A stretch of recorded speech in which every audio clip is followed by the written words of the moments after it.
imagem ao som que então retire a imagem e o som. Pronto. Neste sentido, eu pediria então ao Senhor Padre José Alves que desse início à nossa apresentação com este tema tão belo e tão relevante para toda a família vicentina, e que por isso iniciássemos dessa forma, com uma oração.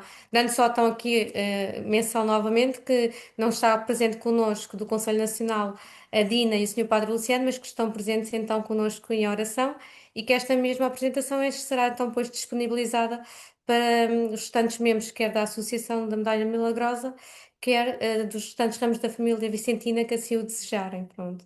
De resto, espero que seja um momento formativo, e de oração bastante pertinente para todos nós, em família, e deixo então a palavra para o Senhor Padre Alves.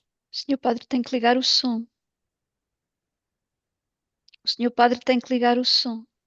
Olha, Liliana, começa tu com uma oração, está bem? Pronto, Própria da associação. pronto. Como é que vós Então, começais? Como costumais começar?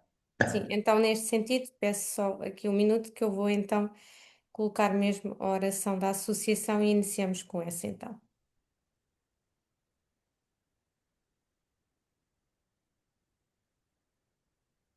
Para quem não sabe já agora, a associação tem mesmo, nós temos esta associação já mesmo em pagelas e fazemos a divulgação destas mesmas pagelas também em encontros, e visitas a grupos, por isso se algum núcleo da AMM ou da restante família vicentina quiser ter acesso a esta pagela com a oração, nós também a iremos facultar, está bem? Ora, então, neste sentido, em nome do Pai, do Filho e do Espírito Santo. Amém. Amém. Nossa Senhora das Graças, da Medalha Milagrosa, Virgem Maria Imaculada, Mãe da nossa esperança, Mãe que acolhe sempre os seus filhos, Mãe cujas mãos nunca param de servir, mãos que derramam graças sobre todos os que em vós confiam. Sois a Mãe do puro amor. Mãe, olhamos para vós com fé, desejosos de sermos fiéis ao vosso divino Filho. Olhai para nós e para a nossa família. Derramai as vossas bênçãos sobre todos os membros da AMM e da família vicentina. Abençoai todas as pessoas que precisam de vós. Concedei a paz ao mundo. Guardai-nos, guiai-nos e protegei-nos. Amém. Ó Maria concebida sem pecado, rogai Rogai por por nós nós que que recorremos a recorremos a vós. vós. Ó Maria concebida sem pecado, rogai por Rogai nós por que nós que recorremos a recorremos a vós. vós. Ó Maria concebida sem pecado, rogai por Rogai nós por que nós que recorremos a recorremos a vós. vós. Nesta mesma oração teremos presente todas as intenções particulares por todos os associados e por toda a família vicentina e a ação de graças pelo dom da vida do Senhor Padre Luciano e do Senhor Padre Pedro, que festejam hoje então o dom da vida. Em nome do Pai, do Filho e do Espírito Santo. Amém. Amém. Ora, boa noite a todos os participantes. Estás a ouvir-me? Estamos sim, Senhor Padre Ouves José bem? Alves. Pronto. Em primeiro lugar, queria agradecer-vos o convite, porque de facto obrigou-me a pesquisar algumas coisas e a gente fica sempre enriquecido quando prepara alguma coisa para expor aos outros. Primeiro temos que investigar, não é? E, portanto, a gente fica sempre um bocadinho mais enriquecido quando tem que preparar. Portanto, obrigado por isso. E deram como tema chamadas virtudes vicentinas. É um tema que pode, à primeira vista, parecer um bocadinho estafado. Fala-se tanto disto, mas afinal isso o que é? O que é isso de virtudes vicentinas, não é? Eu vou começar por expor, eu vou citar muitas vezes a Vicente Paulo, vocês se calhar até vão enjoar um bocadinho de tantas citações, mas eu penso que vocês podem me interromper quando quiserem, está bem? Ou para dar alguma explicação, ou para ser mais claro, ou para cortar, estejam à vontade para interromper. Ora bem, a palavra virtude significa força, é uma disposição firme e constante para a prática do bem. Derivada do latim virtus, força, valor, representa hábitos positivos acumulados que orientam o caráter para evitar o vício e realizar a virtude, ações justas, ações corajosas, mas ao mesmo tempo moderadas e equilibradas, sendo essencial para a felicidade. Portanto, a virtude é essencial para atingir a felicidade, porque orienta-nos para evitar o vício e para realizar ações justas e moderadas. De acordo com a doutrina cristã, Deus dá ao homem virtudes para agir como os seus filhos e para viver uma vida abundante e plena. Essa foi a mensagem de Deus. Eu vim para que tenham vida e a tenham em abundância. Estas são, as virtudes são catalogadas como virtudes teologais ou sobrenaturais. Teologais quer dizer forças que vêm de Deus. Se a virtude é força, virtudes teologais são forças que vêm diretamente de Deus. E são a fé, a esperança e a caridade. Aprendemos isto na catequese. E as virtudes cardeais, ou seja, a prudência, a temperança, a fortaleza e a justiça. Também aprendemos no catecismo. São Vicente de Paulo apresenta-nos algumas qualidades que é necessário ter para desempenhar bem a missão. Ele acha que se não se tiver determinadas qualidades, determinados dons, ele acha que não teremos instrumentos suficientes para desempenhar bem a missão. Diz ele que estas qualidades são dons de Deus, por isso é preciso rezá-las, pedi-las. Mas também são trabalho humano, por isso é preciso esforço e compromisso. Os dons de Deus contam sempre com estas duas vertentes, uma vertente do alto e uma vertente de baixo. O dom de Deus que se recebe e esforço humano que implica trabalho e compromisso. As virtudes vicentinas são qualidades, são dons apresentados por São Vicente, absolutamente indispensáveis para o bom desempenho do trabalho pastoral e para o serviço dos pobres. Ele acha que para o bom desempenho pastoral e para o bom desempenho do serviço dos pobres são absolutamente indispensáveis determinadas qualidades, determinados dons de Deus. Falando aos padres, diz-lhes que são como as faculdades da alma de toda a congregação. Está a falar aos padres, diz: estas 5 virtudes são como as faculdades da alma em que toda a congregação dos padres se deve apoiar. Ele diz assim: as 5 limpidíssimas pedras de David, com as quais, em nome do Senhor dos Exércitos, venceremos o infernal Golias, que é o diabo. Assim como David venceu com 5 pedras o Golias, assim também quem possuir estas virtudes também vencerá o inimigo que nós chamamos de diabo. Conhecer as 5 virtudes vicentinas é essencial para aqueles que desejam percorrer o caminho espiritual de São Vicente de Paulo. Não será suficientemente discípulo de São Vicente de Paulo sem estas 5 virtudes. A partir da leitura e da vivência das máximas do Evangelho, refletindo bem sobre o Evangelho, São Vicente de Paulo selecionou 5 virtudes que devem emoldurar, assim, o caráter daqueles que desejam trabalhar na evangelização dos pobres, através do carisma vicentino. E são elas simplicidade, humildade, mortificação, mansidão e zelo apostólico. São as tais 5 virtudes. Vamos pegar em cada uma delas e para cada uma delas eu vou buscar citações do Padre Vicente. Em primeiro lugar, a simplicidade. Para São Vicente, a simplicidade educa-nos na capacidade de desenvolver os valores da verdade, da sinceridade e da transparência. Por esta virtude, somos chamados a ser simples. Portanto, o simples não é complicado. O simples não tem nada escondido. O simples é verdadeiro, não é mentiroso. E diz ele, para desempenhar bem o trabalho da missão, a simplicidade é absolutamente necessária. E implica depois todas estas virtudes que andam ligadas à simplicidade. Assim, o expressa numa carta a Francisco de Coudray, em 6 de novembro de 1634, diz assim: você sabe que a bondade do seu coração me deu, graças a Deus, a liberdade de lhe falar com toda a confiança e sem nada lhe ocultar. Creio que sabe disso pela minha conduta com o Senhor. Com o Senhor, quer dizer, com você. Ó Jesus, meu Deus, terei que reconhecer com pena algo do que disse ou fiz contra a santa simplicidade. Deus me guarde, Padre, de agir assim com alguém. É a virtude que eu mais aprecio e na qual ponho mais atenção na minha conduta, no meu proceder, segundo creio. E, se me é permitido dizê-lo, diria que obtive até alguns progressos na prática desta virtude, pela misericórdia do nosso Deus. Portanto, o Padre Vicente diz que a virtude da simplicidade é aquela que ele mais estima e diz ao Padre de Codré que, de facto, não encontra nada em que se possa eh, repreender ou incriminar por ter faltado a esta virtude que lhe é tão querida. Pelo que se refere a mim, não sei, mas parece-me que Deus me deu um gosto tão grande pela simplicidade que eu lhe chamo o meu Evangelho. Portanto, ele chama a simplicidade com que Deus o dotou o seu Evangelho. Sinto uma devoção especial e consolo ao dizer as coisas tais quais como elas são.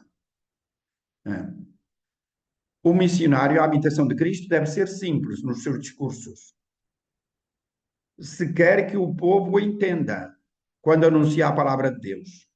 E isto é um conselho que ele dá ao padre António Durando em 1656, para combater uma certa pregação gongórica e artificiosa própria daquele tempo. Vocês lembram-se do nosso padre António Vieira, não é?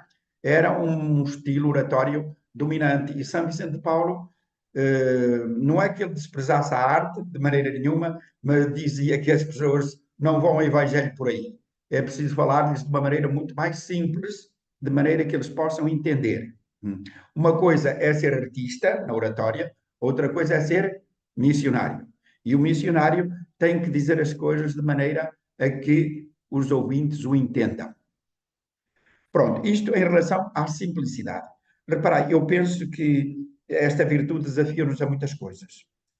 Há tal verdade, há tal simplicidade, porque muitas vezes nós próprios, eu próprio, sinto que às vezes o faço, e penso que à nossa volta também, dentro da igreja, mas sobretudo dentro desta nossa sociedade, há comportamentos muito ambíguos, que servem exatamente de que serve muita gente para levar a água ao seu moinho.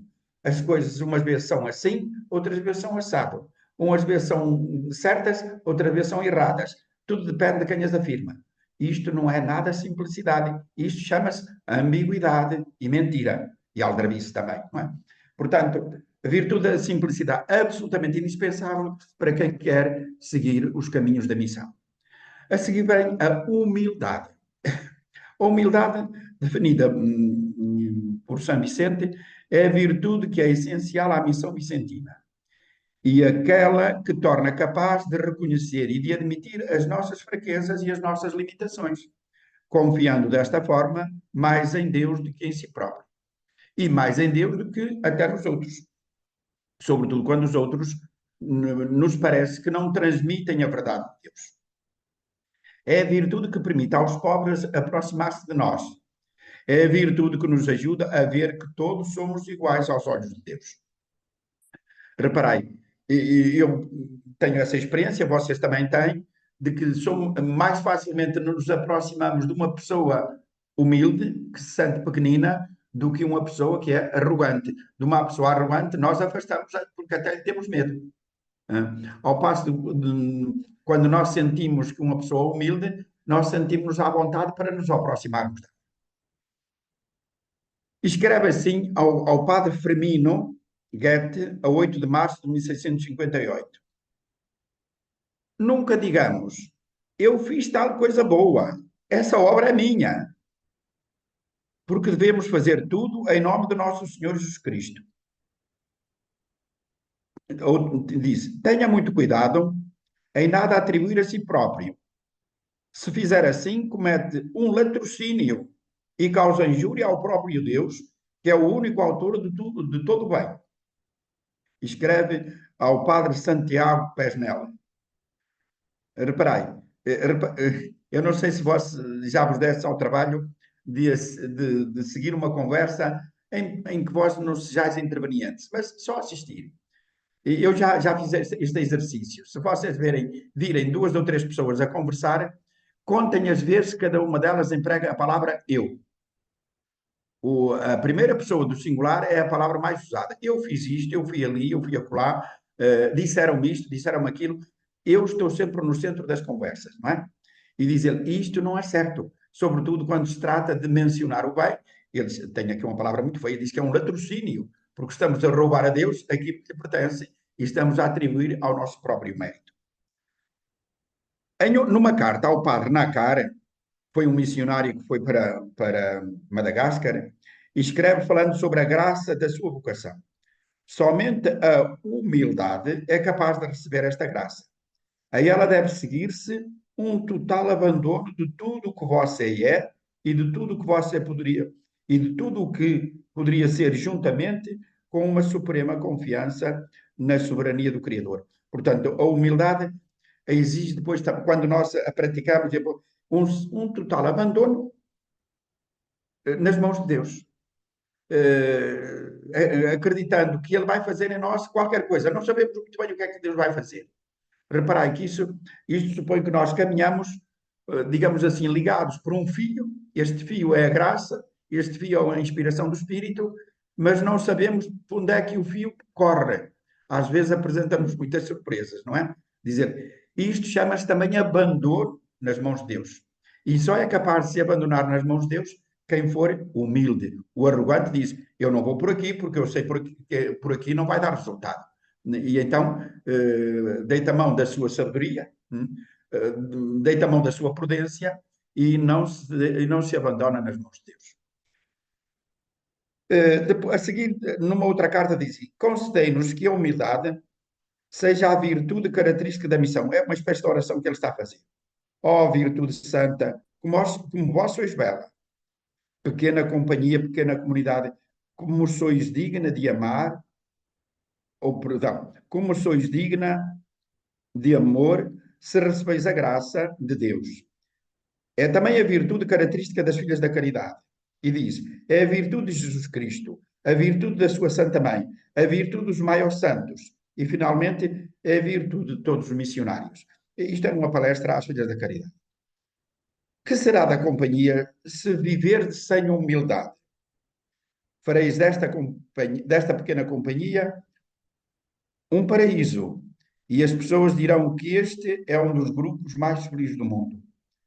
Nossa finalidade são os pobres, a gente vulgar, a gente do povo.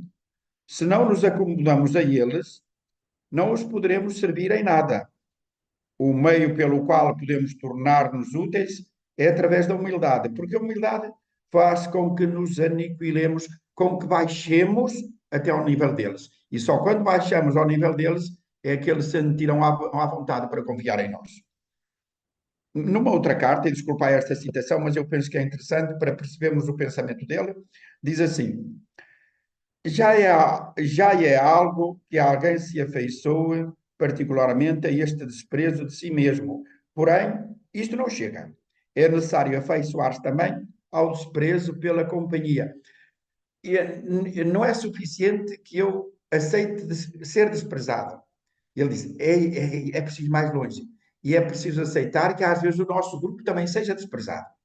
E aquilo que ele chama a pequena companhia, quer seja das Filhas da Caridade, quer seja dos Padres da Missão, quer seja o grupo das chamadas charités ou das caridades, que eram os grupos paroquiais de assistência.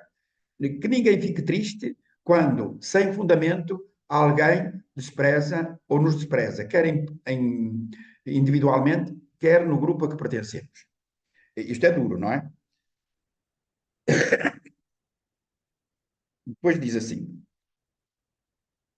não basta que aceitemos as humilhações, cada qual em particular, devemos aceitá-las em geral, contentes de que se diga que a missão é inútil na Igreja, que é composta de alguns pobres homens ignorantes. Reparei, também é duro alguém dizer que eu não presto. Ele diz: se alguém disser que nós não prestamos, fiquemos contentes. Isto é humildade. A seguir temos outra virtude chamada a mansidão. O que é isto da mansidão? São Vicente dizia que a mansidão se entende como a força ou a virtude, a tal força que vem de Deus, que permite à pessoa, a quem a possui, moderar razoavelmente a sua ira e a sua indignação. Às vezes é impossível moderar completamente, por isso ele disse, moderar razoavelmente, não é? Sem exagerar muito a sua indignação, porque às vezes a indignação até pode, de facto, ultrapassar as nossas capacidades de resistência. É a virtude que ajuda a construir a confiança de uns nos outros, porque quando somos amáveis, os que são tímidos se abrirão em relação a cada um de nós, em relação àquele que é manso. Reparai, ninguém se aproxima de um cão enraivecido, pois não? De um cão bravo. Ninguém se aproxima de qualquer coisa que esteja assanhado, que esteja bravo. Mas todos nós, por exemplo, um gato. Toda a gente gosta de um gato mansinho, que faz carícias, não é? Mas se o gato estiver enraivecido, toda a gente foge. E isto dá-nos para entender também em relação a nós. Se todos os dias, quando eu me relaciono com alguém, quando eu falo com alguém, quando alguém vem me procurar, eu mostro sempre uma cara de zangado, se calhar a procura de ajuda das pessoas em relação a mim vai diminuindo, porque eu daquele não me aproximo. Ele é bravo, ele não me acolhe, ele trata-me com duas pedras. Vocês certamente já ouviram muitas vezes essas expressões. Portanto, a mansidão é absolutamente indispensável para o trabalho pastoral, porque senão as pessoas afastam-se. Se eles se afastarem, olha, o problema é deles. Não, o problema não é deles, o problema é meu, porque eu fui enviado exatamente para eles. E aqueles que recebem uma missão, seja de caridade, seja de serviço da palavra, são enviados e não diz, tu só vais ser enviado aos calminhos, aos mansos, tu és enviado a todos. E quem tem que praticar a virtude somos nós que somos enviados. São Vicente escreve a Luísa de Marillac, a 1 de novembro de 1637, muito na, na, na origem ainda da Companhia das Filhas da Caridade e dos Padres da Missão. Diz assim: se a doçura do seu espírito precisa de um pouquinho de vinagre, peça-o emprestado ao Nosso Senhor. Ó Senhora, Mademoiselle, como ele sabia encontrar o agridoce quando era necessário. Ele disse que Nosso Senhor sabia temperar um bocadinho de energia também com a doçura, diz ele. E você tem que saber temperar estas coisas, porque isto é absolutamente indispensável. Temperar a fortaleza, a força, a palavra, enfim, que pode ser um bocadinho dura, com a doçura. Temperar estas duas reações que parecem contraditórias, mas diz ele, peça inspiração a Nosso Senhor, que ele sabia muito bem temperar estas duas atitudes. E você lembra-se, por exemplo, quando Jesus pegou no chicote no templo e expulsou os bandilhões, não é? É aqui esta reação que parece até chocante, mas que de facto exprime muito bem isto que o Padre Vicente queria dizer.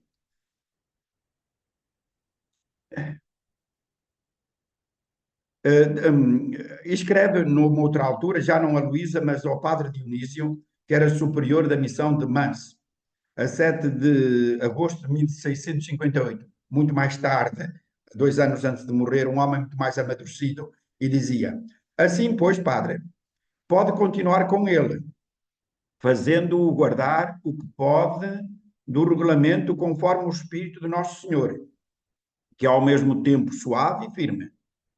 Se não se ganha uma pessoa pela mansidão e pela paciência, será bem difícil ganhá-la de outro modo. Este padre estava-se a queixar de algum elemento da comunidade, diz ele. Você pode continuar assim, porque ou se ganha uma pessoa pela paciência, ou de outro modo não se ganha ninguém. Estás a ver? Portanto, esta mansidão de que ele diz que é a virtude essencial. Não há pessoas mais constantes e mais firmes no bem do que os que são mansos e pacíficos. Pelo contrário, os que se deixam levar pela cólera e pela paixão dos desejos irascíveis são geralmente muito inconstantes, porque agem por ímpetos, por impulsos. são como as correntezas que só têm força e violência nas enchentes e depois secam logo após ter passado a tempestade. Olha, temos esse exemplo agora nas nossas cheias, não é? Os que são impetuosos, aqueles que são irascíveis, são capazes de se carregar toda a bilis, não é? E depois até mudam de opinião quando passar a fúria, não é? E depois continua. São os pobres, são as pobres gentes que vêm que vêm para se confessar, são toscos, são ignorantes, são fechados e, por assim dizer, são tão brutos que não sabem quantos deuses há e nem quantas pessoas em Deus. Ainda que se lhes diga 50 vezes, no final continuarão sendo tão ignorantes como eram no princípio. Se alguém não tem mansidão para aguentar a sua rusticidade, que poderá fazer? Nada. Ao contrário, assustará essa pobre gente e deixará de se aproximar para se conversar e para falar com o missionário. Reparei, a gente encontra muitas vezes estes desabafos. Eu conheci um sacerdote que nas missas de funeral ele dizia: não, não foi missa de corpo presente, foi missa de muitos corpos presentes. Todos os que lá estavam não fizeram outra figura senão ser corpos presentes. Eu entendi o que é que queria dizer, não responderam, estavam ali muito passivos, mas se calhar a culpa, naquela ocasião era deles, mas a longo prazo a culpa não foi deles, a culpa foi nossa, que de facto não os motivamos para participar, não é? Portanto, não vamos agora descarregar o nosso desencanto e as nossas frustrações pastorais sobre as pessoas que não correspondem ao nosso ideal pastoral, porque quem tem responsabilidade, pelo menos até certo ponto, somos nós os pastores. Outra virtude, esta era a mansidão, não é? Portanto, todos ficámos convencidos de que com a agressividade não conquistamos ninguém. E também não vamos mudar ninguém. Se para com o agressivo nós mostramos agressividade, aquilo, faísca com faísca, pedradura com pedradura dá faísca, não é? E não vamos a lado nenhum. Outra virtude é a mortificação. Esta é a virtude que nos pede para que nos entreguemos ao trabalho vicentino. Devemos nos entregar aos pobres. Com a mortificação, conhecemos, por exemplo, uma virtude humana que é o altruísmo, a solidariedade. Na linguagem cristã, é a mortificação que nos leva à caridade, à prática da caridade. Reparei, se eu me aproximo de alguém que é mal cheiroso, que não tem higiene, e eu não sou capaz de mortificar a minha sensibilidade porque ele cheira mal, né? Porque ele, sei lá, tem um aspecto horrível, não é? É disforme, naturalmente, que eu não estou a mortificar nada. Não estou a, e abandono aquela pessoa porque ela não está de acordo com os meus sentidos. Eu não sou capaz de mortificar nenhum dos meus sentidos e ultrapassar alguma, algum desconforto para o poder atender. Isso não se coaduna de maneira nenhuma com alguém que queira seguir o espírito vicentino. Falta-lhe mortificação. Então, o que é que dizia o Padre Vicente em relação a isto? Ah, padres, tenhamos sempre este exemplo diante dos nossos olhos e nunca percamos de vista a mortificação do Senhor Jesus. E aqui estamos obrigados a nos mortificar para podermos segui-lo. Portanto, para poder seguir o Senhor Jesus, é preciso assumir uma cruz, ou seja, aceitar que às vezes temos que praticar esta virtude da mortificação. Aceitar que morremos para qualquer coisa. Por exemplo, morrer para o nosso gosto pessoal, morrer para a nossa sensibilidade. Ponhamos os nossos afetos sobre os seus, para que os seus passos sejam a regra dos nossos no caminho da perfeição. Ponhamos os nossos passos sobre os seus, o que é que ele quer dizer? Vocês sabem, quando as pessoas caminham, deixam marcas na terra, não é? Ele diz, então, se nós não temos coragem para inventar caminho, possamos os nossos passos nas marcas que Jesus nos deixou. Ponhamos os nossos passos sobre os seus.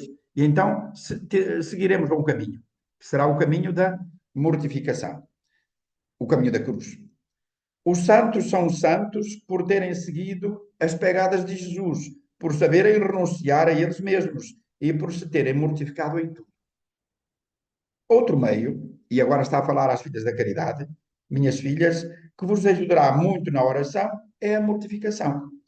São duas irmãs tão estreitamente unidas que nunca se separam, nunca andam separadas. A mortificação vai à frente e a oração segue logo. De modo que as minhas queridas irmãs, de modo que, ó minhas queridas irmãs, se quereis ser mulheres de oração, como é necessário ser para o bom desempenho do vosso ministério, tereis que aprender a mortificar-vos. Senão, não conseguireis fazer nada em relação aos pobres. O que é isto de mortificação? Temos uma outra expressão que nós conhecemos, ter domínio de si. Civilmente usa-se muito a expressão autodomínio, ter domínio. Mas eu penso que a mortificação vai mais além do autodomínio, vai mais além do que o domínio de si. É mesmo sacrificar coisas que até nos podiam ser caras, mas que podem impedir o nosso exercício, a nossa missão, porque conservamos esses sentimentos. E é curioso que aqui tenham, isto é para quem é formador, sei lá, pode ser para um diretor de um seminário, pode ser para um diretor ou uma diretora que está a formar as irmãs jovens, será para uma mãe que está a educar o seu filho pequenino. Ele tem aqui uma recomendação muito interessante. E é admirável por ser alguém que tem uma pedagogia que parece que está fora do tempo, está muito avançada, não é? Diz assim: em relação àquilo que você me propôs, a respeito de trabalhar seriamente para mortificar juízo e vontade dos seminaristas, era um diretor de seminário que dizia que estava a fazer um exercício grande com os seminaristas para que eles se habituassem à mortificação. E era preciso insistir com eles. Reparei o que é que diz o Padre Vicente. Diz assim: dir-lhe-ei, Senhor, que isto não se pode fazer de uma só vez, mas pouco a pouco, com muita mansidão, com muita paciência. A mortificação, como as outras virtudes, só se consegue adquirir por meio de atos repetitivos. Reparai, existe uma certa exercitação, diz ele, não vai com força, não vai com uma determinação, daqui por diante é assim. Não, diz ele, isto não leva a lado nenhum. É preciso ir habituando as pessoas a encarnar, exercitando-se naquele ato de virtude. Finalmente, temos uma outra virtude. Qual é a virtude que falta? Digam lá, a ver se vocês estiveram atentos. O zelo É o apostólico. zelo. O zelo. O zelo pode ser identificado como a paixão pela humanidade. Vocês lembram-se daquela frase: o zelo pela tua casa me devora, Senhor. Quer dizer, o zelo é uma verdadeira paixão que se tem por uma determinada causa, ou então por uma determinada pessoa, ou então por um determinado serviço. Nós dizemos, por exemplo, que aquele sacerdote é um sacerdote muito zeloso. Quando é que vocês dizem que é um sacerdote zeloso? Ou então podem dizer de um médico, que é um médico muito zeloso, ou de uma enfermeira. Quando é que nós dizemos que tal pessoa é zelosa? Quando ela assume a sua atividade com paixão, com empenho, com garra, com entusiasmo, com espírito. Então nós dizemos que aquela pessoa é muito zelosa. Portanto, o zelo pode ser identificado como a paixão pela humanidade. É a paixão de Jesus pela humanidade e, em especial, pelo pobre. O zelo é a virtude missionária, pois expressa a vontade de evangelizar, independentemente das circunstâncias. O que importa é que o Evangelho seja anunciado. E é urgentíssimo. E não só a vontade de anunciar, também a vontade de testemunhar aquilo que nos enche a alma, aquilo que nos ajuda a descobrir o sentido da vida. Eu digo muitas vezes, sobretudo aos pais, agora que estão com 50, 60 anos, e que às vezes dizem assim muito desoladamente: o meu filho não segue nada dos meus passos. Eu bem discuto com eles, mas quanto mais eu falo com eles, eles mais se afastam. Não praticam nenhum dos meus valores que, de facto, foram o encanto da minha juventude. E há muitos pais que sofrem exatamente por causa do afastamento dos filhos. Eu não estou a dizer que esses pais foram culpados, mas se calhar às vezes há alguma razão na maneira como apresentaram esses valores. Nunca devem ser apresentados esses valores com um tom moralizante. Epá, vocês agora são os descuidados, vocês agora são isto, vocês agora não ligam meia. Não. É importante apresentar de uma maneira positiva, dizer, olha, isto deu muito sentido à vida do pai e à vida da mãe. Esta maneira de proceder, ou desta maneira de proceder, eu tirei muitos momentos de alegria, por isto eu fui feliz. E apresentar em jeito de testemunho, e nunca uma linguagem meramente moralizante, porque uma linguagem meramente moralizante normalmente cai em linguagem de censura. E vocês sabem que os jovens, eu penso que sempre foram assim, mas particularmente os jovens de hoje não gostam de ser censurados no seu comportamento, mas gostam de ouvir testemunhos. Igreja, um exemplo. Reparai, hoje os netos admiram nos avós, e não tem nada com a geração deles, mas admiram o comportamento dos avós, porque os avós já não têm autoridade sobre eles. Os avós, em relação a eles, influenciam-nos pela sua conduta, pela maneira como eles procedem. E exercem um encantamento sobre os avós muito superior ao encantamento que os pais exercem sobre eles. Eu penso que hoje, sobretudo em alguns meios, os avós têm uma autoridade maior, uma autoridade moral, do que os próprios pais. Mas prosseguindo,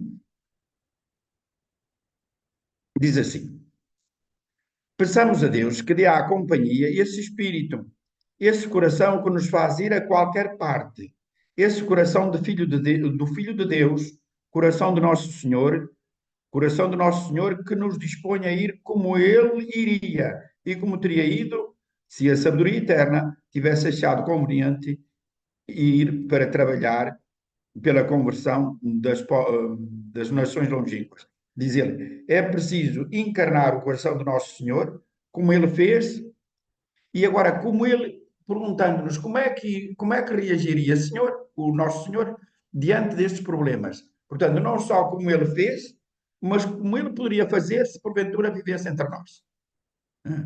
E imaginar como é que Jesus reagiria. E então, esse será o nosso modelo a imitar. Para isso, ele enviou os seus apóstolos e nos envia como a eles, para levar o seu fogo a todas as partes. Reparai, pelo mistério da encarnação, o Filho de Deus tornou-se presente, mas pelo mistério da sua morte e da sua ressurreição, ele voltou à glória do Pai. E quem continua, para além do tempo e para além portanto, durante a história, para além do tempo, quem continua esse trabalho é o seu corpo místico, que é a Igreja. A Igreja é a corporificação mística do Senhor ressuscitado. E por isso, porque é a corporificação, quer dizer, é o corpo de Jesus, o corpo místico, esse recebe ou possui a mesma missão que ele recebeu do Pai. Aliás, não estou a inventar nada, porque o próprio Jesus disse: assim como o Pai me enviou, eu também vos envio a vós. Assim como o Pai me amou, também eu vos amei. E agora amai-vos uns aos outros. Portanto, esta missão do envio, ligada à missão do amor, é que perpetua a missão de Cristo. E isto, ter a preocupação, ter a paixão de comunicar esta novidade do Evangelho a todas as pessoas, chama-se zelo pastoral.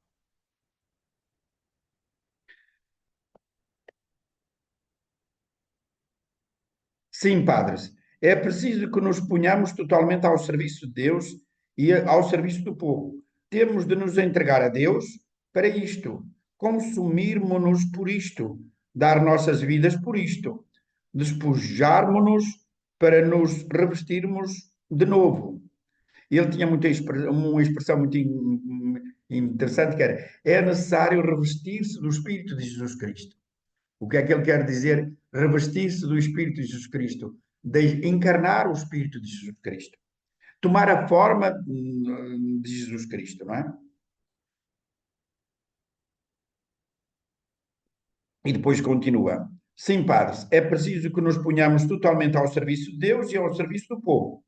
Temos de nos entregar a Deus para isto, consumirmos-nos por isto, dar nossas vidas por isto, despojarmos-nos para nos revestirmos de novo. Ao menos querer estar nesta disposição. Já que não conseguimos fazer, pelo menos que sejamos nesta disposição.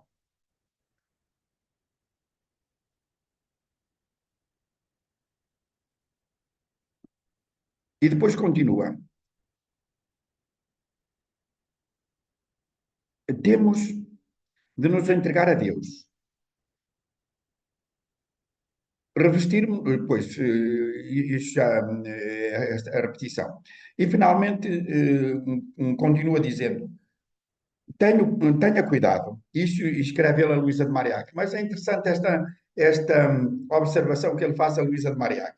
Tenha cuidado de conservar a sua saúde por amor a Nosso Senhor e dos seus pobres membros. Evite trabalhar demasiado. Imagine ele dizer que ela não deve trabalhar tanto. Evite trabalhar demasiado. É uma astúcia do diabo que engana muitas almas boas, levando-as a fazer mais do que aquilo que podem fazer, para que de seguida não consigam fazer nada. Porque tiveram um zelo tão exagerado que acabaram depois por não poder fazer nada. Portanto, não faça mais do que aquilo que pode fazer. Porque isso é uma tentação do diabo. Porque leva as pessoas a querer fazer mais do que aquilo que podem e depois acabam por não poder fazer nada. Diz assim: pois isto é tentação, isto é obra do diabo. Como é que nós podemos falar do zelo, identificá-lo com outras atitudes?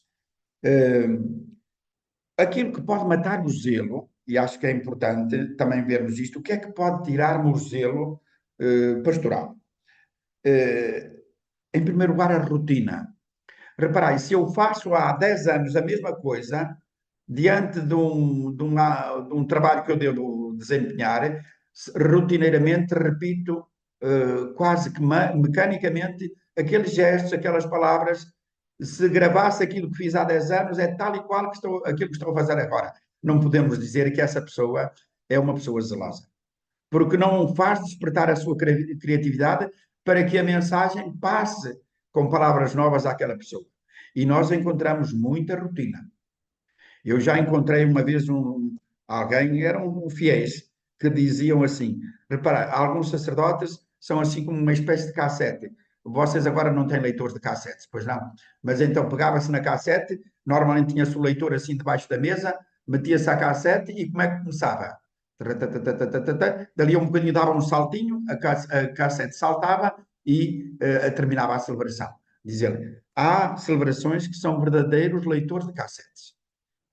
Reparai, eu penso que é a censura maior que se pode imaginar. Quer dizer, em que de facto se deixou de tal maneira embalar pela rotina, e isto é contra o zelo pastoral. Nisto não há zelo pastoral.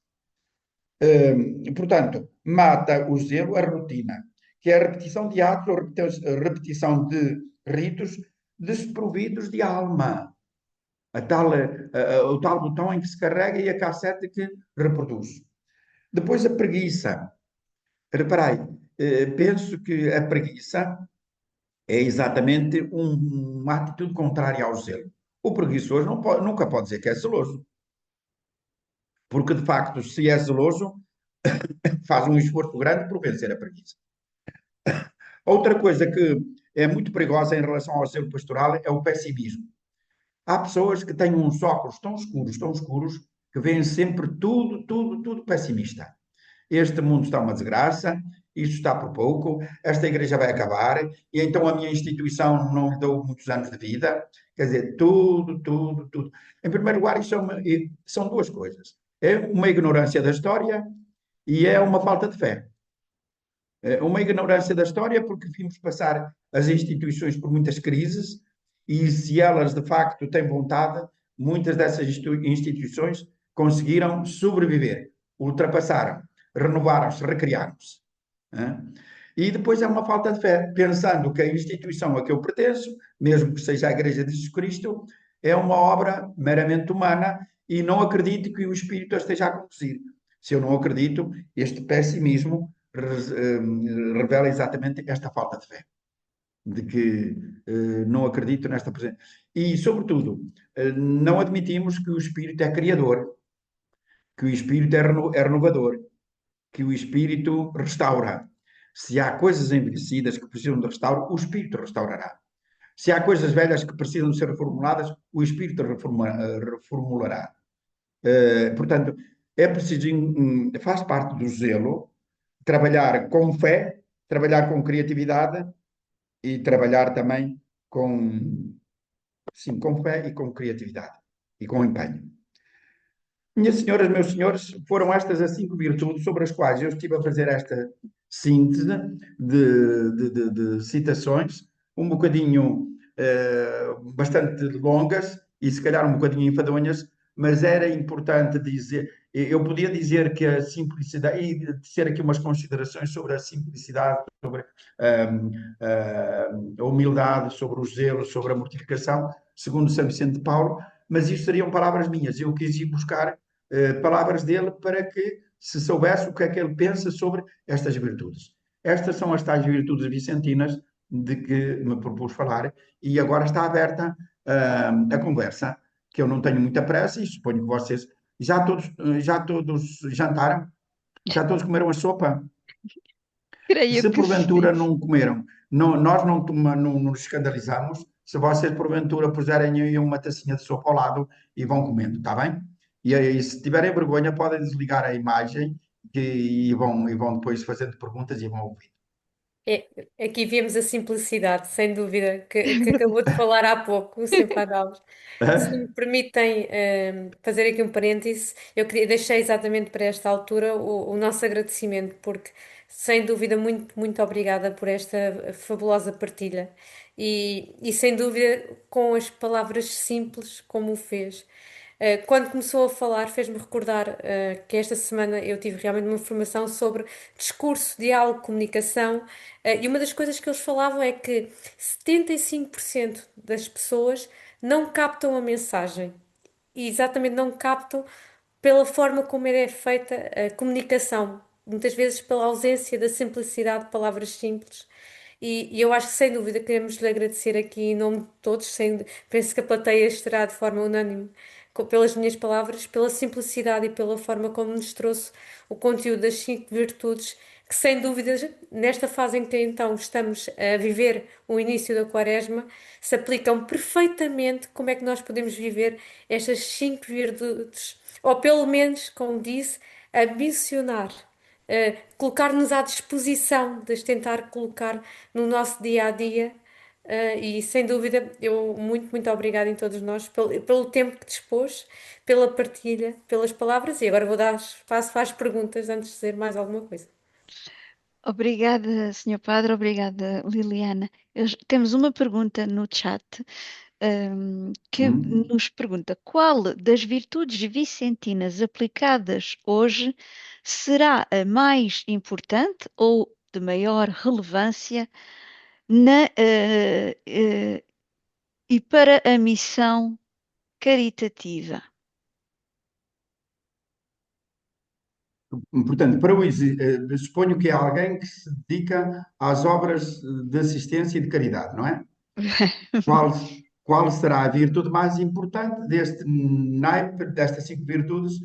Eu penso que todas elas são importantes, mas tendo em conta aquilo a que a pessoa se dedica, não é? Não sei, eu penso que não é só uma, mas uma das que eu penso que é absolutamente eh, importante é a humildade, o baixar até junto das pessoas, o pôr-se ao seu nível, baixar dos saltos altos. Isto não tem piada, não é piada nenhuma para as senhoras, não é? Mas reparai que nós muitas vezes elevamos-nos um bocadinho acima dos outros. O Papa Francisco dizia isto nas Jornadas Mundiais de Juventude: ninguém tem direito de se debruçar sobre os outros, a não ser para o levantar, para o levantar. eu penso que esta humildade, não é humildade de gancho, não, é humildade autêntica. Eu não sou mais do que tu. Se tu estás numa situação lastimável, eu quero que tu saias dessa, e por isso eu vou-me fazer igual a ti, não para ficar como tu, mas para te puxar para cima. Reparei, esse é o mistério da encarnação.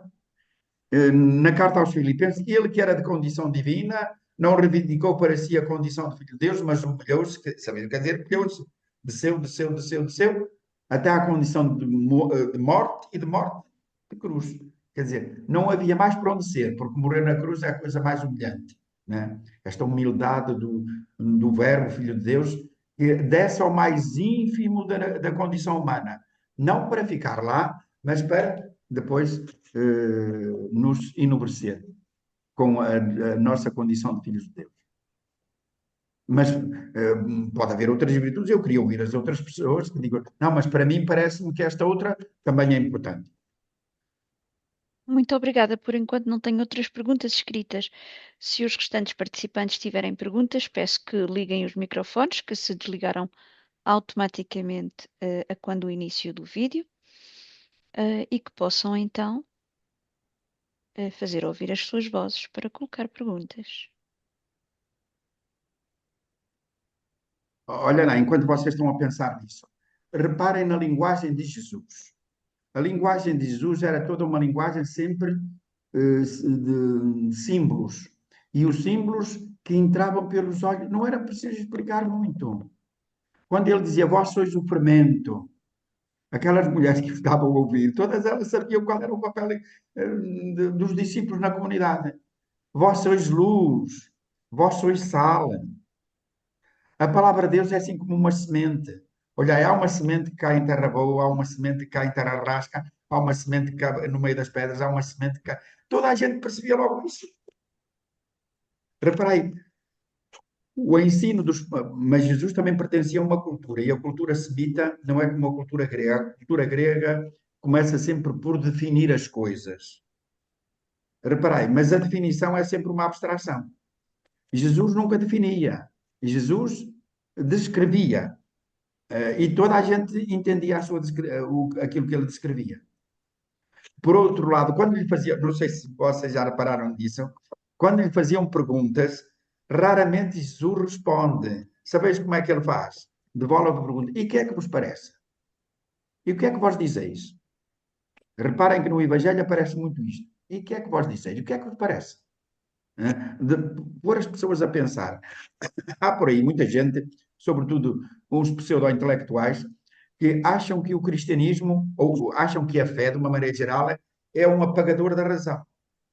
Desde, olha, eu fiquei uma vez espantado. Isto foi na nossa televisão, a propósito foi a propósito do aborto, penso eu que foi. Houve um grupo de médicos que fizeram parte, como é que chama? Bastonários. Os 4 ou 5 últimos bastonários da Ordem dos Médicos escreveram uma carta contra, ou a defender a vida, contra aquela proposta de lei da eutanásia. Não sei se foi da eutanásia ou do aborto, mas foi exatamente uma proposta de lei que iria contra a consciência deles, não é? E é curioso, eram 5 antigos bastonários, e à frente desses bastonários estava um senhor que toda a gente conhece pela sua capacidade e pelo bem que ele fez, e também como é que eu dizer, pela ousadia que teve em fazer avançar a medicina em determinados aspectos. Como é que ele se chama? Agora fugiu-me, há pouco estava aí, Gentil Martins, o engenheiro Gentil Martins. Sabeis como é que o locutor apresentou essa carta? À frente desse está um que é velho e é católico. Reparai, logo para descredibilizar a carta, aquela mensagem à frente daquele grupo, primeiro não eram todos velhos, segundo não sei se eram todos católicos, mas o certo é que todos assinaram essa carta a dizer que não estavam satisfeitos com aquele projeto, já não sei se foi no referendo ou se foi no projeto de lei do Parlamento, não é? Mas sei que, agora, o que me ficou gravado foi a maneira como a notícia foi dada. À frente dele estava o engenheiro, não, o médico que conhecemos, Gentil Martins, é velho e é católico. Como que se a velhice, em certos casos, de facto, diminui a capacidade. Mas se uma pessoa envelhece com todas as suas capacidades, tem sabedoria acumulada. Sobretudo quem exerceu a sua missão até muito tarde, o seu trabalho até muito tarde. E depois o ser católico, era por causa disso que eu fui buscar este exemplo, não apaga a nossa capacidade de reflexão. O próprio Jesus punha, que é que vos parece? Dizei lá a vós. Não é? E depois ele completava. Portanto, eu penso que é muito importante e dizer, sobretudo às pessoas, não é este grupinho que está aqui, mas na medida em que vocês o podem influenciar, dizer às pessoas que não tenham vergonha do património espiritual e património moral e espiritual de que são depositários.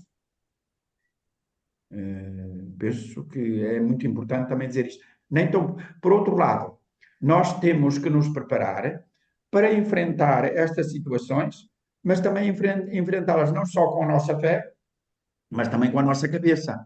E por isso estávamos preparados para dizer: o senhor defende isto, mas eu defendo aquilo, por isto, assim, assim, assim. E também encontrar argumentos para contrapor a alguns argumentos que são verdadeiramente inconsistentes. Muito obrigada, Padre Alves. Tenho aqui outra pergunta. Padre Alves, as virtudes mansidão e mortificação, os extremos tocam-se e ambos é preciso ter sangue frio. Os extremos tocam-se é uma pergunta e depois e ambos é preciso ter sangue frio é um comentário. Na mansidão e na mortificação, os extremos tocam-se. Porquê é que Senhor, diz que os extremos se tocam? Senhor Joaquim, Estás a perguntar ou Sim, estás a sim. afirmar? liga o microfone e fala lá você que a pergunta é sua. Sim. Eu tenho o microfone ligado. Não está, não Tá está. bom. Ora bem, entre a mansidão e a mortificação, eu penso que os termos tocam-se. Tocam-se. E de facto é preciso ter sangue frio. É, eu, por mim, por muitas vezes, acontece-me que é preciso ter mansidão para não tornar, às vezes, ser obrigado a dizer sim para não entrar de algo desagradável. E então, eh, eu penso que essas vezes eu, ao calar-me, aceito, aceito para que a pessoa em causa não esteja em desacordo comigo. É. Não sei se ficou claro, Padre Alves. Hã? Não sei Não se ficou claro? ficou claro o que o Senhor Joaquim tentou expressar. Sim. Olha, eu penso que mansidão e mortificação. A mansidão leva-me, às vezes, a contrariar algumas forças instintivas. Hum, Apetecia-me tanto responder àquela pessoa, epá, cá com uma garra, uhum. e eu tenho que moderar. Isso é resultado da mansidão. Por outro lado, a mansidão acaba também por ser um bocadinho de mortificação. Nesse sentido, tocam-se, sim. Nesse sentido, tocam-se. Muito obrigada. Mas, Não Eu estou agora a tenho, agora sou eu que tenho uma pergunta direta. força. O Sr. Padre Alves falou realmente algo que me pareceu muito relevante, que é a questão de ser necessário exercitar as virtudes, ou seja, o necessário repetir. Então, uma pergunta, de forma geral, para todos nós, membros da família Vicentina, muito concreta, que é como é que nós, no nosso dia a dia, no meio das correrias, nas exigências que são, ah, fazemos este exercício, algo presente e não algo de repente esquecido. olha, tu tens uma profissão, não tens? Sim, E às vezes vês uma fila enorme para atender, não é? E nunca te passou pela cabeça disparatar e dizer: vocês pensam que eu tenho quatro mãos? Eu não tenho. Hã? Certamente penso que já passou às vezes pela tua cabeça disparatar. Estás a ver? É nestas situações que nós vamos exercitando as virtudes. Aqui neste caso, a virtude da paciência, da mansidão. Portanto, não é preciso andar em que momento é que eu vou exercitar, porque se calhar esse momento não se programa. Vem ao nosso encontro. E o que é importante é estar atento, ter uma atenção especial, para que quando isso acontecer, a gente esteja não é de pé atrás, de sobreaviso, para dizer alto lá, eu aqui tenho que me controlar.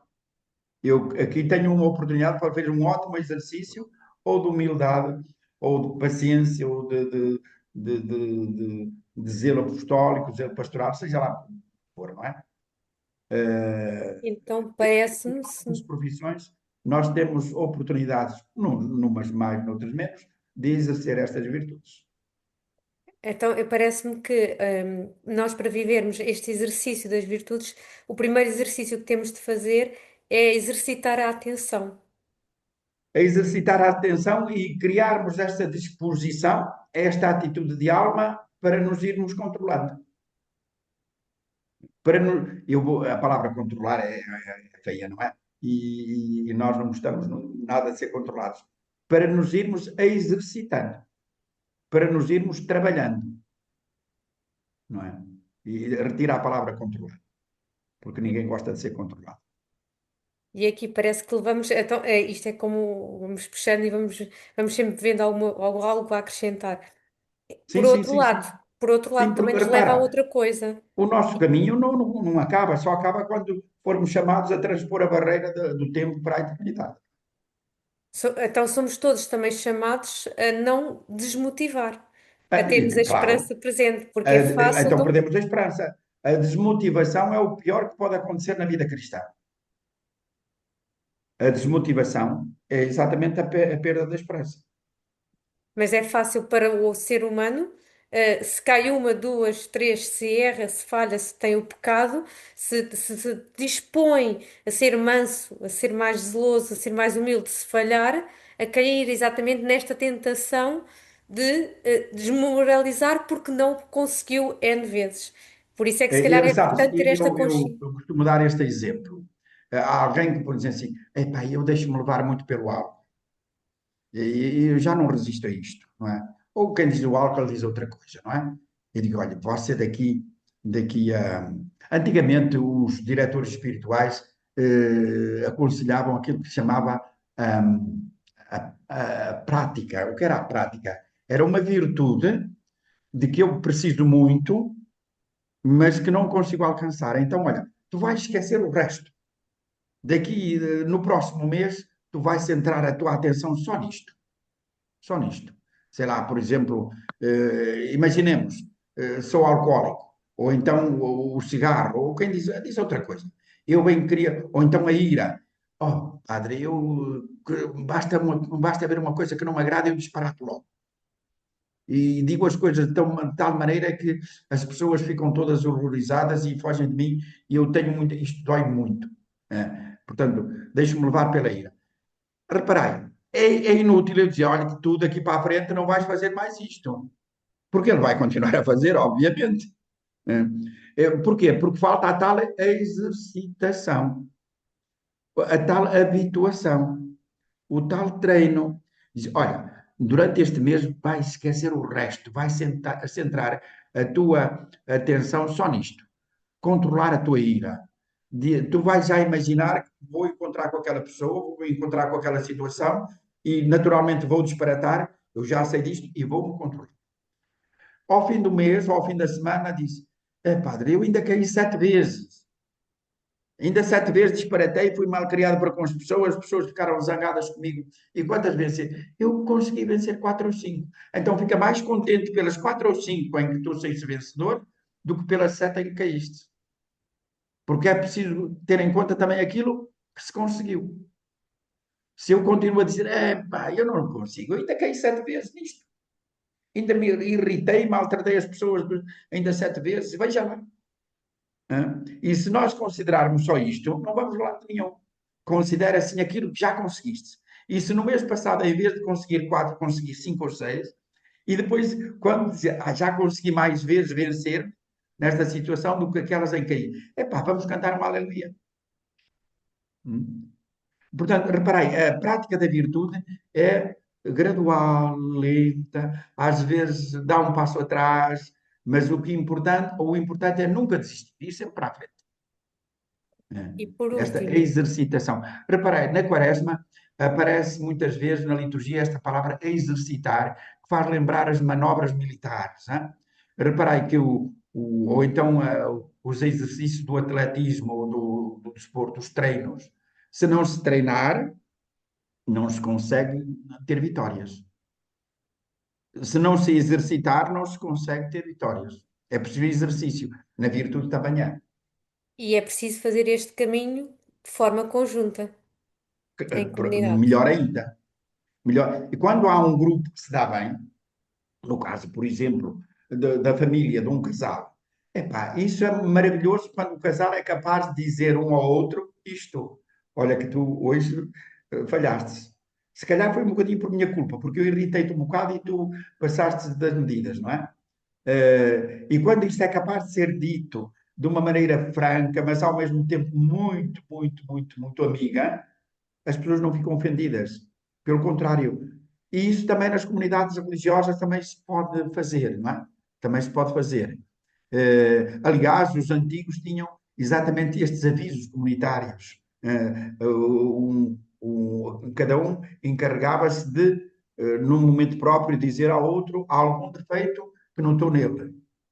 O espírito é bom. O pior é quando estas coisas perdem a alma, perdem o espírito e transformam-se numa rotina. E depois já não dizem nada e depois até já podem, mas é ofender as pessoas, não é? Mas aí então entra exatamente a oração para não cair na rotina. Será isso? Exato. Isso sim, sim. A oração faz parte de toda a vida cristã. Toda a vida cristã. A propósito da oração, estamos aqui com um retiro e eu ainda hoje falei disso. Olha, uma das coisas que nos pode inspirar, porque se eu perguntar, olha, vocês rezam? Vocês começam logo a dizer, sim, eu rezo um mistério de terço, eu rezo um terço, ou outro diz, eu rezo 2 terços. Reparai, mas a oração, com muito respeito pelo terço, a oração vai muito para além disso. A oração é este diálogo com Deus, esta franqueza. Quando nós não temos palavras para dizer, então recitamos. E é bom. Mas, mesmo no terço, reparem que o importante do terço não é a recitação das Ave-Marias, é a contemplação, digam lá, dos Os mistérios da vida mistérios. de Cristo. Mistérios. Isso é que é o importante. E depois, entre um mistério que se anuncia e o outro que se vai anunciar a seguir, há, digamos assim, esta recitação das Ave-Marias, como eu vou tentar, e não queria que vocês me entendessem mal, uma espécie de música de fundo que nos vai embalando na contemplação deste mistério. Agora, acontece que na maior parte das vezes nem o mistério se menciona.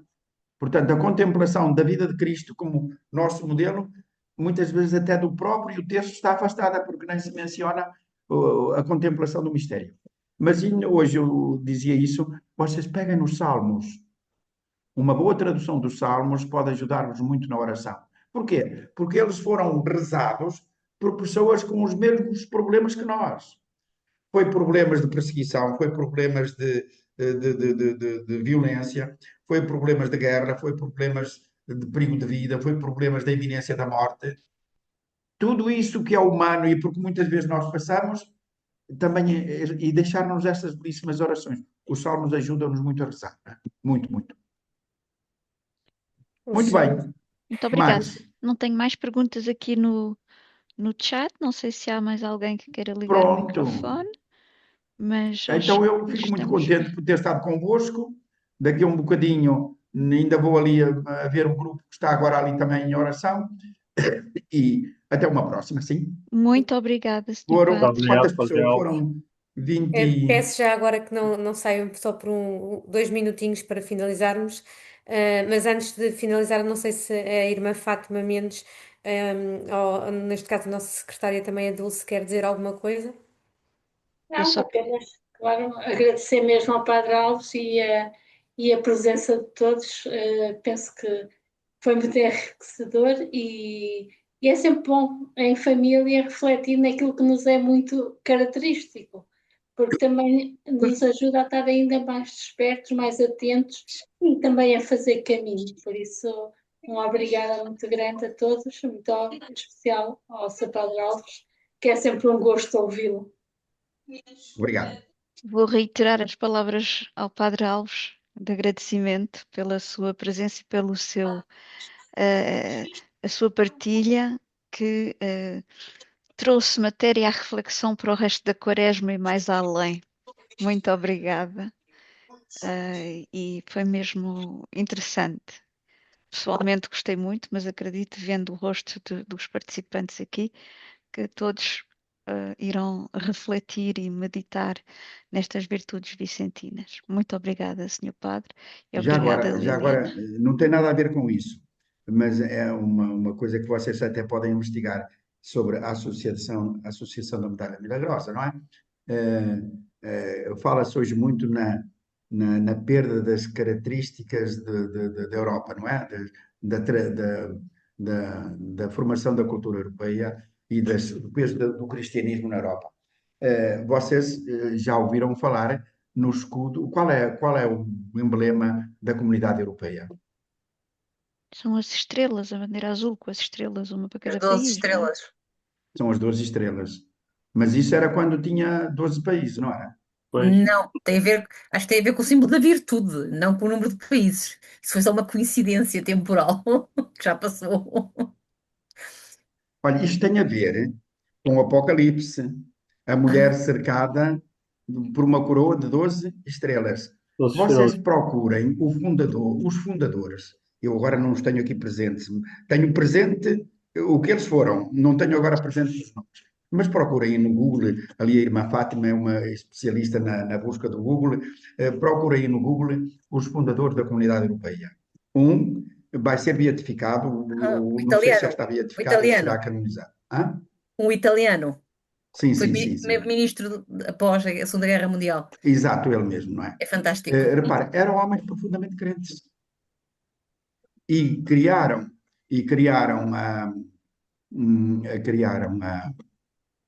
a Comunidade Europeia com bases cristãs. Posteriormente é que a Comunidade Europeia perdeu essas bases, ou está perdendo essas bases cristãs. Pois. Mas eu agora lembrei-me disso, porque de facto, já agora, e um bocadinho à maneira de brincadeira, como é que ele se chama? Há um chocolate que vocês gostam muito, o Ferro Rocher. É Ferrero Ferro, não Rocher, é? sim, sim. Rocher? É assim. Vocês nem imaginam de onde é que vem esse nome, pois não? Foi uma das Rocher coisas muito Roca, faladas. é Pois. Roca, é o Pedro. É a Rocha de Ferrer. Lourdes. Sim, foi O agora Ferrer é no o dia nome 11. do dono, do proprietário da marca. E Rocha é a Rocha de Lourdes. Eu digo isto porque há um paroquiano meu que já faleceu, mas ele faleceu muito novo, de Santo Tomás de Aquino, e ele tinha um filho a trabalhar no Luxemburgo. É no Luxemburgo, na Bélgica. E então ele foi lá visitá-lo. Pois, de qualquer maneira. E então foi visitar essa empresa. E em cada um dos vãos das escadas tinha uma imagem de Nossa Senhora de Lourdes. Ele perguntou, filho, olha lá, o que é que deu na cabeça deste empresário em pôr uma imagem de Nossa Senhora de Lourdes em todos aquelas escadas que vão subindo, não é? E em cada patamar tinha uma imagem de Nossa Senhora de Lourdes. Diz ele, é que a marca nasceu a partir de Lourdes. Estás a ver como, ao fim e ao cabo, o cristianismo é um grande inspirador, enfim, destas coisas interessantes, não é? Está Isto foi presente nas apenas nossas raízes. uma curiosidade, não é? Já quando vocês comerem um Ferrero Rocher, lembrem-se disso, não é?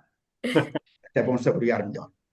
Aproveito então a Ok. oportunidade, para agradecer a presença de todos os núcleos da AIM que estiveram presentes, mas também por todos os ramos da família vicentina que estiveram presentes e os que não estiveram presentes, mas que sei que tinham o desejo de estar presentes. Por isso, agradeço a cada um de vocês individualmente o desejo de estarmos aqui em conjunto neste momento de partilha para crescermos, enquanto irmãos e levarmos também com o zelo apostólico esta mesma mensagem a todos aqueles que nos rodeiam. Posso? Agradeço novamente ao Senhor Padre Não tens José de Alves. agradecer. Eu fico contente por vocês me terem obrigado a pesquisar alguma coisa, não é? Posso também dar o agradecimento a quem ainda não é membro da família Vicentina, mas que veio para estar connosco Estar hoje. connosco. De alguma forma já o é só pelo desejo de estar em família connosco. Pronto. Exatamente. Neste sentido, terminamos então com uma oração final. Pediria à irmã Fátima Mendes se pudesse conduzir esta oração final que nos despedisse. Eu, antes da oração, só queria, se me permites, queria louvar o Padre José Alves, porque já há uns anos que não se víamos, gostei de o ver, está com o visual igual como esteve quando esteve em Salvaterra. Parabéns pelo visual. Este senhor mora numa terra chamada Várzea Fresca. É verdade. Várzea Fresca, não é? É uma grande comunidade. É uma comunidade pequenina, mas animada. É verdade. Muito bem, obrigado. Obrigado. Irmã Fátima. Então, passamos este momento, mais uma vez, de ação de graças por todo este momento que estivemos juntos. Relembramos também a ação de graças pelo aniversário Dom da Vida e por todo o apoio que nos tem dado o Padre Luciano e também o Padre Pedro. E pedimos ao Senhor, através que nos ajude a tornar realidade tudo aquilo que ouvimos e que façamos disto uma caminhada quaresmal rumo à Páscoa, rumo a uma ressurreição, rumo a encontrar esse Jesus vivo nos outros. Ave Maria, cheia de Cheia de graça, graça, o o Senhor é Senhor é convosco. convosco. Bendita Bendita sois sois vós vós entre as entre as mulheres, mulheres, e bendito é bendito é o o fruto fruto do do vosso vosso ventre, ventre, Jesus. Jesus. Santa Santa Maria, Maria, Mãe de Mãe de Deus, Deus, rogai por rogai nós, por nós, pecadores, pecadores, agora e na hora da agora e na nossa hora da morte. nossa Amém. morte. Amém.